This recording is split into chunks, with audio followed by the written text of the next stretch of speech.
அன்பான கிறிஸ்தவ சொந்தங்களுக்கு வணக்கம். இந்த வீடியோவில் என்னுடைய நாமத்தினாலே எதை கேட்டாலும் பெற்றுக்கொள்வீர்கள் அப்படின்னு சொன்ன இயேசு கிறிஸ்துவனுடைய அந்த வாக்கியம்.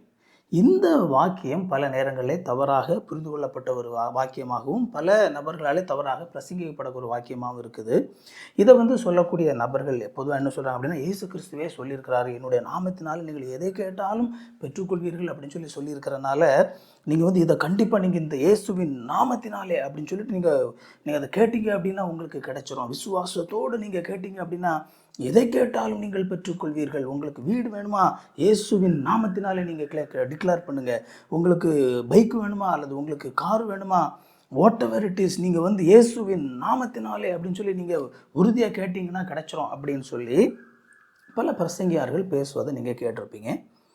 இது மிக மிக தவறான ஒரு புரிதல். ஓகேவா? இப்படி பேசும்போது இரண்டு விதமான பிரச்சனைகள் எழுகிறது. முதலாவது, பல நேரங்களில் இப்படிப்பட்ட போதகர்கள் மக்களுடைய மனதிலே பொருளாசையையும் பண ஆசையையும் தூண்டக்கூடிய ஒரு விஷயத்தை செய்கிறாங்க. அவங்களோட மனசுக்குள்ளாக இந்த பொருளாசையை அவங்க என்ன செய்கிறாங்க அப்படின்னா தூண்டி விடுறாங்க. இரண்டாவது மிகப்பெரிய பிரச்சனை என்ன அப்படின்னு சொல்லி பார்த்தீங்க அப்படின்னா, பல நபர்கள் இந்த மாதிரி இயேசுவின் நாமத்தினாலே அப்படின்னு சொல்லி ஒரு சில விஷயங்களை கேட்பாங்க இல்லையா, அப்படி கேட்டு அவங்களுக்கு கிடைக்காது, நிறைய விஷயங்கள் கிடைச்சிருக்காது. அப்போ என்ன ஆகும் அப்படின்னா, அப்போ நம்ம கேட்டு ஆண்டவர்கிட்ட இயேசுவின் நாமத்தினாலும் சொல்லி நம்ம கேட்குறோம், அவர் சொல்கிறாரு அவருக்கு கிடைச்சின்னு சொல்லி இவர் கிடைக்க சொல்கிறாரு, ஆனால் எனக்கு கிடைக்கலையே அப்படின்னு சொல்லி அவங்க என்ன செஞ்சுருவாங்க, பல நபர்கள் விசுவாசத்தை விட்டு வழுவி போவதற்கான வாய்ப்புகளும் இதில் அதிகமாக உண்டு. அப்படி இல்லை அப்படின்னா இந்த போதகர்கள்ட்ட போய் சொன்னால் உனக்கு விசுவாசம் குறைவாக இருக்குது, உன் வாழ்க்கையில் ஏதோ பாவம் இருக்குது, இந்த மாதிரி சொல்லி அவங்களுடைய வாழ்க்கையை அவங்கள மட்டுப்படுத்தி அவங்களுடைய மன சமாதானத்தை குலைத்து அவங்கள நிம்மதி இல்லாத ஒரு வாழ்க்கையை, கிறிஸ்தவ வாழ்க்கை, அந்த மாதிரி கூட பிரச்சனைகள் ஆயிடுது. அப்போ இந்த வசனத்தினுடைய அர்த்தம் தான் என்ன? ஏன்னா உங்களுள்ள ஒரு சில பேர் கேட்டுட்டு இருக்கிறவர்கள் கூட, நான் கூட இதை இயேசுவின் நாமத்தினாலெல்லாம் கேட்டிருக்கேங்க, எனக்கு கிடைக்கல அப்படின்னு சொல்லும் பொழுது, அப்போ என்ன பிரச்சனை? ஆண்டவர் பைபிளில் சொல்ல தானே செஞ்சுருக்காரு, ஏன் எனக்கு கிடைக்கல அப்படின்னு சொல்லி கேட்டிங்க அப்படின்னா, அதைத்தான் நம்ம பார்க்க போகிறோம். முதலாவது, இந்த வசனம் என்னுடைய நாமத்தினாலே அப்படிங்கிற அந்த பதம் இருக்கு இல்லையா, அதை ஒரு சில நேரத்தில் நாம் ஏதோ ஒரு மந்திரம் மாதிரி நம்ம புரிஞ்சுக்கிறோம். ஏதோ மாயாஜால வார்த்தை, மந்திர வார்த்தை, அது அப்படி சொன்ன உடனே அப்படி நடந்துடும் அப்படிங்கிற மாதிரி புரிஞ்சுக்கிறோம். பட் ஆக்சுவலாக அது அப்படி கிடையாது. நான் என் நாமத்தினாலே அப்படிங்கிறது ஒரு இயல்பான ஒரு தமிழில் நான் சொல்லட்டுமா? என் பேரை சொல்லி கேட்டிங்கன்னா கிடைக்கும்பா, இதுதான் இயல்பான தமிழ். ஓகேவா? என் பேரை சொன்னீங்கன்னா கிடைக்கும், இது அந்த இயல்பான இதில். இப்போது இதை புரிஞ்சுக்கிறதுக்கு ஒரு சின்னதாக ஒரு ஸ்டோரி ஒன்று சொல்கிறேன் உங்களுக்கு. இப்போ ஒருத்தர் ஒரு அப்பா இருக்கிறாரு. அந்த அப்பா பார்த்திங்கன்னா ரொம்ப ஒரு நல்ல மனிதர். ஓகேவா? ஒரு குணசாலியான ஒரு நல்ல மனிதர். அந்த அப்பாவுக்கு அவங்க பக்கத்து வீட்டில் பக்கத்து தெருவில் இருக்கக்கூடிய ஒரு கடைக்காரர் நண்பராக இருக்கிறார். இந்த அப்பாவும் அந்த கடைக்காரரும், ஒரு மளிகை கடை வச்சிருக்கக்கூடிய கடைக்காரரும் நண்பர்கள், ஒருத்தருக்கு ஒருத்தர் நல்லா தெரியும். அப்போது அந்த அப்பாவுக்கு ஒரு பையன் இருக்கிறான், ஒரு 15 வயது பையன். அந்த 15 வயது பையன்கிட்ட ஒரு நாள் அந்த அப்பா சொல்கிறாரு, டேய், பக்கத்து தெருவில் இருக்கக்கூடிய அந்த கடைக்காரர்கிட்ட போய் இன்னென்ன பொருளை வாங்கிட்டு வா, இப்போ தற்சமே இமீடியட்டாக என்னுடைய பர்ஸில் காசு இல்லை, நான் அவர்கிட்ட அப்புறமா கொடுத்துருவேன், நீ அப்பா சொன்னார் என் பேரை சொல்லு, நான் இன்னாருடைய பையன் அப்படின்னு சொல்லி நீ அவர்கிட்ட சொன்னேன்னா அவர் கொடுப்பாரு அப்படின்னு சொன்ன உடனே இந்த பையனும் அதே மாதிரி போய் அந்த கடைக்காரர்கிட்ட போய், இந்த மாதிரி நான் இன்னாருடைய பையன், எங்கள் அப்பா இப்படி சொன்னாங்க, எந்தெந்த பொருள் வாங்கிட்டு சொன்னாங்க அப்படின்னு சொல்லி அவருடைய பேரை சொல்லி கேட்கும்போது அந்த கடைக்காரர் என்ன செய்கிறாரு, ஓ அப்படியாப்பா, ஒரு பையனா நீ அப்படின்னு சொல்லிட்டு என்ன செஞ்சிடறாரு, அந்த பொருளை கொடுத்து விடுறாரு. இப்போ இந்த பையனுடைய மனசில் ஒரு எண்ணம், ஓ அப்போது நம்ம எதை நம்ம அப்பா பேரை சொல்லி இந்த கடையில் என்ன கேட்டாலும் நமக்கு கிடைக்கும் போலையே அப்படின்னு சொல்லி நினச்சிட்டு அவன் என்ன செய்கிறான், ஒரு 2 நாள் கழித்து மெதுவாக போய், எங்கள் அப்பா சொன்னார் ஒரு பாக்கெட் சிகரெட் கொடுங்க அப்படின்னு சொல்லி அவன் கேட்டான் அப்படின்னா, இப்போ என்னுடைய கொஸ்டின், அந்த கடைக்காரர் அந்த பையனுக்கு அதை கொடுப்பாரா? கொடுக்க மாட்டார். ஏன் தெரியுமா?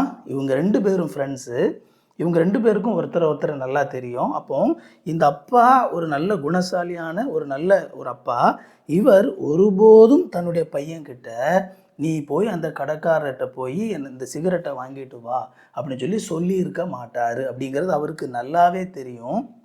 அதனால் அந்த கடைக்காரர் இந்த பையனுக்கு என்ன செய்ய மாட்டார், அதை கொடுக்க மாட்டார்.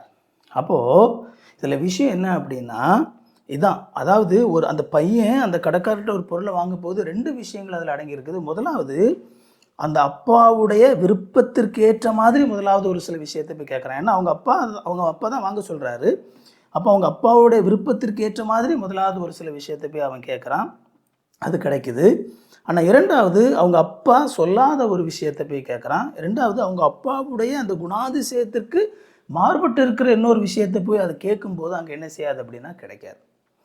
அப்போது இதுதான் அங்கே விஷயம். ஒரு சில நேரங்களில் என்னுடைய நாமத்தினாலே அப்படின்னு சொல்லக்கூடிய அந்த பதத்துக்குள்ளே என்ன இருக்குது அப்படின்னா, என்னுடைய சித்தத்தின்படி அப்படிங்கிற ஒரு பதம் உள்ள ஒளிஞ்சிருக்குது. இதுதான் நாம் புரிஞ்சுக்கணும். இப்போ என்னுடைய நாமத்தினாலே எதை கேட்டாலும் தருவேன் அப்படின்னு சொல்லும் பொழுது அங்கே என்ன புரிஞ்சுக்கணும் அப்படின்னா, நீங்கள் என்னுடைய நாமத்தினாலே எனக்கு விருப்பமான என்ன காரியங்களை நீங்கள் பிதாவினிடத்தில் கேட்டாலும் கண்டிப்பாக உங்களுக்கு கிடைச்சிரும். என்னுடைய சித்தத்தின்படி அப்படிங்கிற ஒரு விஷயம் உள்ள ஒளிஞ்சிருக்குது. அப்போ அதை நாம் ஒரு சில நேரங்களில் புரிந்து கொள்ளாமல் நாம் என்ன செய்கிறோம் அப்படின்னா, அப்போ எதை கேட்டாலும் ஆண்டவர் தந்துடுவாரா அப்படின்னு சொல்லி நாம் தவறாக புரிந்து கொள்கிறோம். அப்படி கிடையாது. இயல்பாகவே நீங்கள் பார்த்தீங்க அப்படின்னா, பல நேரங்களிலே நாம் கடவுளிடத்தில் போய் நாம் கேட்கக்கூடிய விஷயங்கள் கடவுளுடைய பார்வையிலே அவருக்கு தெரியும் எதை கொடுக்கணும் எதை கொடுக்கக்கூடாது அப்படின்னு சொல்லி. இப்போ உதாரணத்துக்கு இந்த 15 வயது பையனே எடுத்துக்கிட்டாலும், அந்த 15 வயது பையன் அவங்க அப்பா கிட்ட வந்து, அப்பா எனக்கு வந்து ஒரு பைக்கு ரொம்ப ஃபாஸ்ட்டாக போகக்கூடிய எனக்கு ஒரு பைக் இப்போவுமே வாங்கித்தாங்க அப்படின்னு சொல்லி கேட்டான் அப்படின்னா அவங்க அப்பா வாங்கி கொடுப்பாங்களா? கொடுக்க மாட்டாங்க. ஏன்னா முதலாவது சட்டத்தின்படியே அந்த 15 வயசில் அந்த பைக்கை ஓட்டக்கூடாது. இரண்டாவது அவனுக்கு ஒருவேளை 18 வயசு 19 வயசு அவனுக்கு வயசே அவனுக்கு இருந்தால், லீகல் வயசு இருந்தாலுமே கூட அவங்க அப்பா பார்க்குறாரு இவனுக்கு வந்து இதை சரியான விதத்தில் ஹேண்டில் பண்ணக்கூடிய ஒரு பக்குவம் இருக்குதா இல்லையா? அந்த மாதிரியான பைக்கை வாங்கிக்கிட்டு அவன் வந்து அதை சரியான விதத்தில் ஹேண்டில் பண்ணாமல் அது அவனோட உயிருக்கே ஆபத்தாக மாறிடும். அப்போ அந்த அப்பா என்ன நினைப்பார், இவன் கேட்டாலும் நம்ம இவனுக்கு என்ன செய்யக்கூடாது, இதை வாங்கி கொடுக்கக்கூடாது. அவருக்கு அது வாங்கி கொடுக்கக்கூடிய பொட்டன்ஷியல் இருக்கும். ஆனாலும் கூட அந்த பையனுடைய பக்குவம் எப்படி இருக்குது, அவன் சரியாக அதை ஹேண்டில் பண்ணிக்கிட மாட்டான் அப்படிங்கிற ஒரு விஷயம் அவங்க அப்பாவுக்கு தெரிஞ்சுது அப்படின்னா அவங்க அப்பா என்ன செய்ய மாட்டார், கண்டிப்பாக அந்த பைக்கை வந்து என்ன செய்ய மாட்டார்னா வாங்கி கொடுக்க மாட்டார்.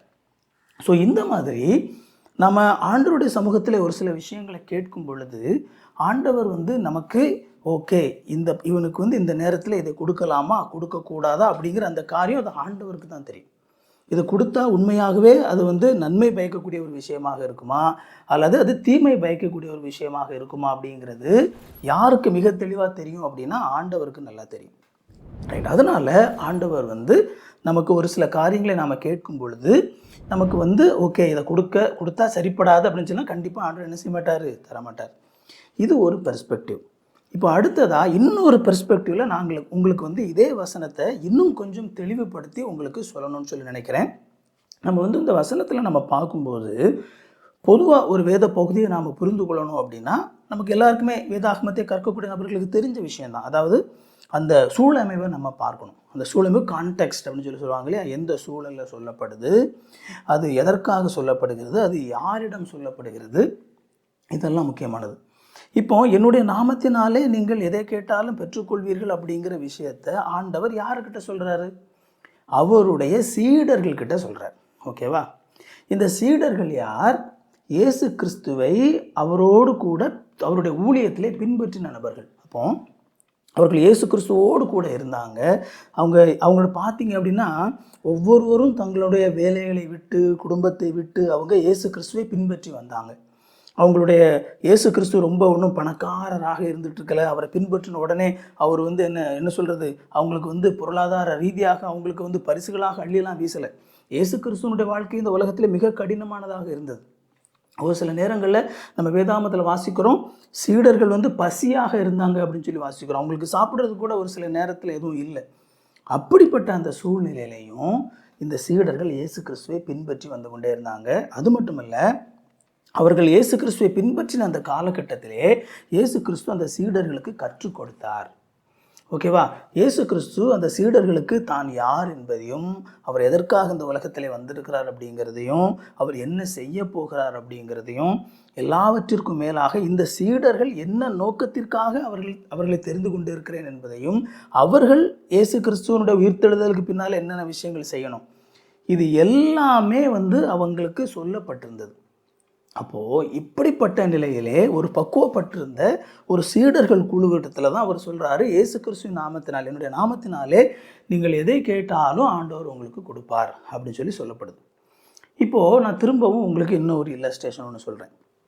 இப்போது நம்ம நாட்டினுடைய பிரதமர் இல்லையா, நம்மளுடைய நாட்டினுடைய பிரதமர் அவரிடத்துல ஒரு 3 வயசு குழந்தை, அந்த 3 வயசு குழந்தைய கொண்டு போய் அந்த பிரதமர் முன்னால் நிறுத்தி அந்த பிள்ளைகிட்ட சொல்கிறாங்க, ஏம்மா நீ உனக்கு என்ன வேணாலும் நீ அவர்கிட்ட கேட்டு வாங்கிக்கலாமா, நீ என்ன கேட்டாலும் அவர் உனக்கு தருவார்.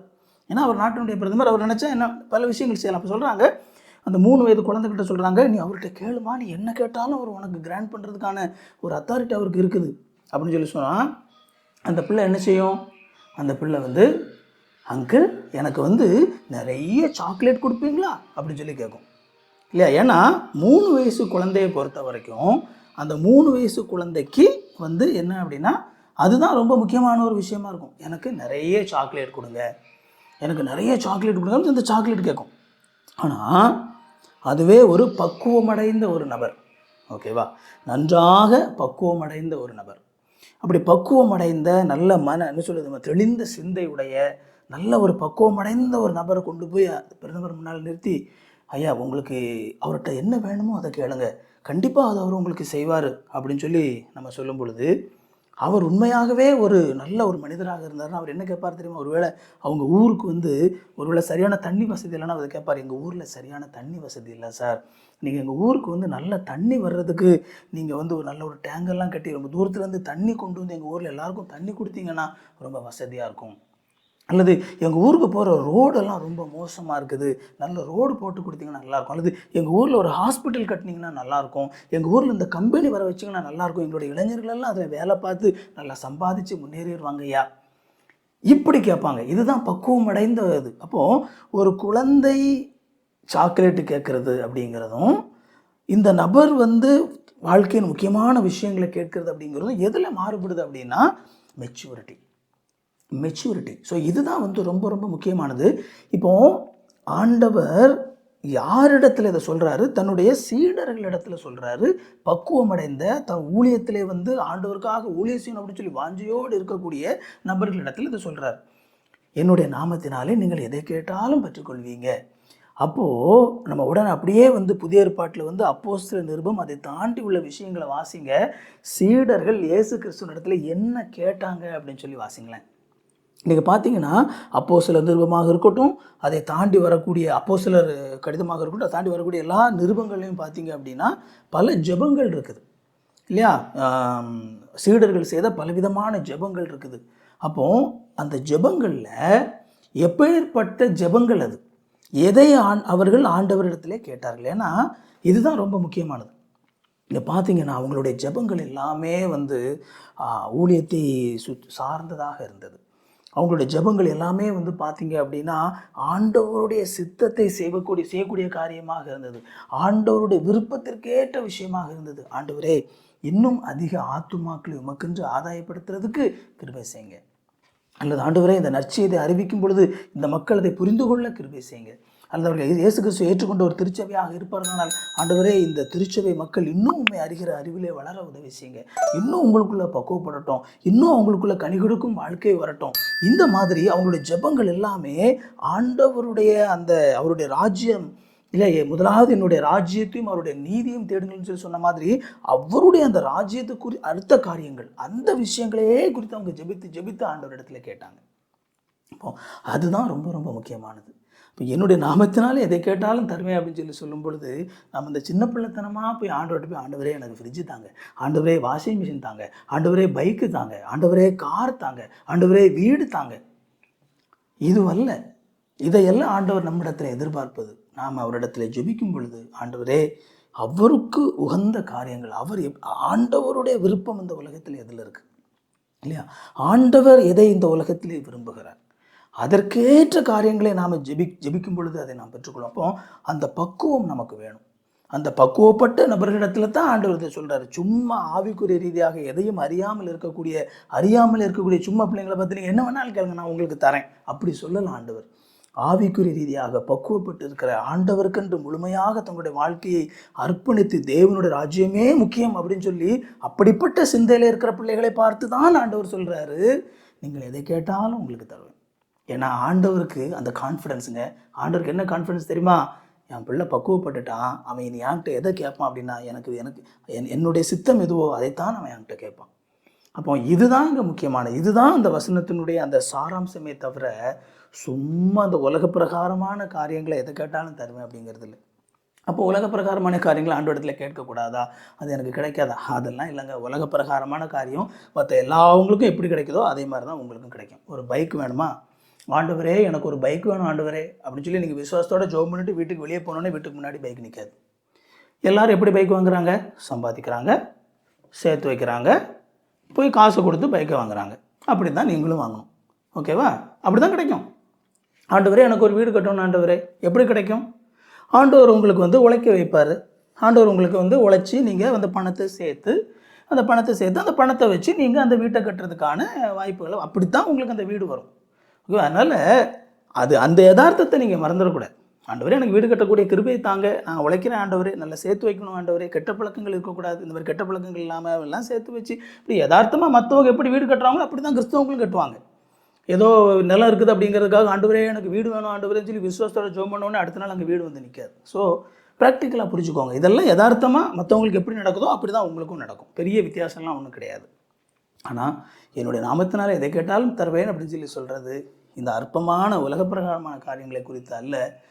அதை எதற்காக அதை சொல்லியிருக்காருன்னா, மேன்மையான அவருடைய ராஜ்யத்தை குறித்த காரியங்களை குறித்து நாம் கேட்கணும் அப்படிங்கிறதுக்காக அதை சொல்லியிருக்கிறார். அதனால் அடுத்த முறை ஜெபிக்கும் பொழுது அவருடைய விருப்பத்திற்கேற்ற அப்படிப்பட்ட ஒரு ஜெபத்தை நீங்கள் ஜெபியுங்க. அதற்கான பதிலை நீங்கள் கண்டிப்பாக பெற்றுக்கொள்வீங்க. மீண்டும் இன்னொரு வீடியோவில் நாம் சந்திப்போம். தேங்க்யூ. God bless you.